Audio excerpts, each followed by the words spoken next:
Hi, this is Dee at Aloha Astro. Let's take a look at the forecast for today.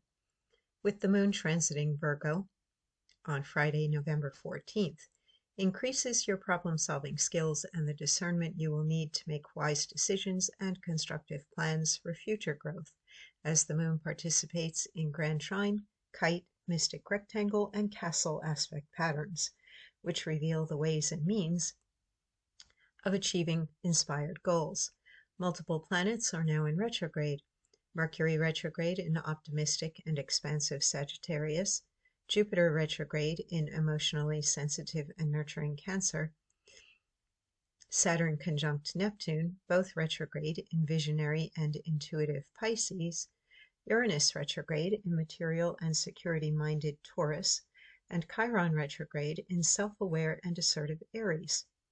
Retrograde planets demand that you pay extra attention to them, not that you avoid doing anything at all. And the powerful energy patterns the current retrograde planets take part in makes your life busy indeed.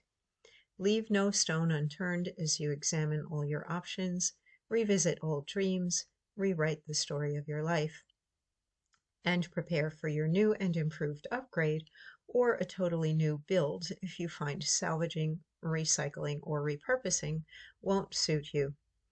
Observe the mental, physical, spiritual, and emotional component in all situations to discern your best possible option when faced with decisions or your way forward after you clear the clutter and blocks in your path. So let's take a look at the overall pattern. If we had the sun just a little bit closer to Mercury and Mars, we would be looking at a grand sextile in the sky all the way around. In this situation, we are just short of that. These two are not connecting, but it is still an absolutely beautiful chart pattern overall. We've got two grand trines overlapping each other where the sun is forming one with Jupiter, Saturn, and Neptune, and Mercury and Mars are forming the second here with Jupiter, Saturn, and Neptune. Good things are definitely right there. It's like it's right at the edge. We're almost there. But it does require that you pay attention, look at everything, sort, prioritize, figure out what's usable, what is not. We've got a yod in here as well with Chiron. Chiron's a bit stressed with the T-square of Jupiter and Pluto. That can bring up some fears, or will I have enough? Am I enough? Can I really get what I want? Venus too in Scorpio, little bit suspicious and distrustful of the future.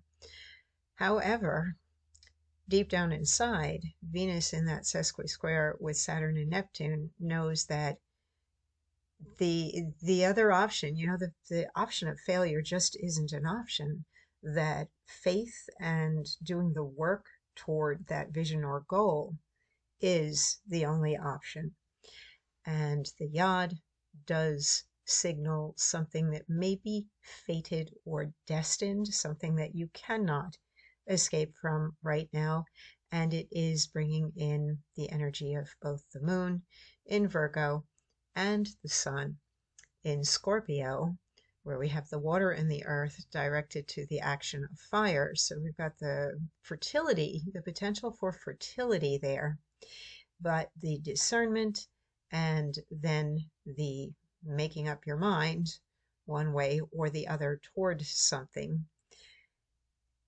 Scorpio is extremely persistent as signs go. It's fixed. And we've got the mutable energy of Mercury ruled Virgo governing the moon today. And Chiron in Aries, even though that retrograde energy is thinking, oh, but I may have failed in the past, or maybe I'm not ready for this. Maybe it's not time to grow. Well, yes, you may need some more preparation, but this is still a call to action in terms of your long-range plans And maybe it's a matter of using that yod to work on yourself with your identification with who you want to be in the future so that you can become that. You have to align energetically and emotionally with how you want to see yourself and how you want others to see you as well. There's really nothing standing in the way of creating what you want other than indecision, procrastination, and not taking an action. Or looking back over your shoulder at the past thinking that you're going to repeat history. Well, if you've learned your lessons and you don't want to repeat history, then you've learned from your past and you're going to do things in a different way now. There's plenty of consciousness and awareness coming through, especially in the mystic rectangle right now. And the two castles that we have, it is like you know better. You know better. You know how to do better. You know how to make things better. And the planets are going to help you with that. Now you simply have to come up with your plan and start moving forward. Enjoy this day. It's particularly potent, and I intend that whatever it is that you wish to achieve, that you are able to come up with that plan and start preparing, start getting ready, start putting your foundation in. Take care, stay safe, and I'll be back again tomorrow.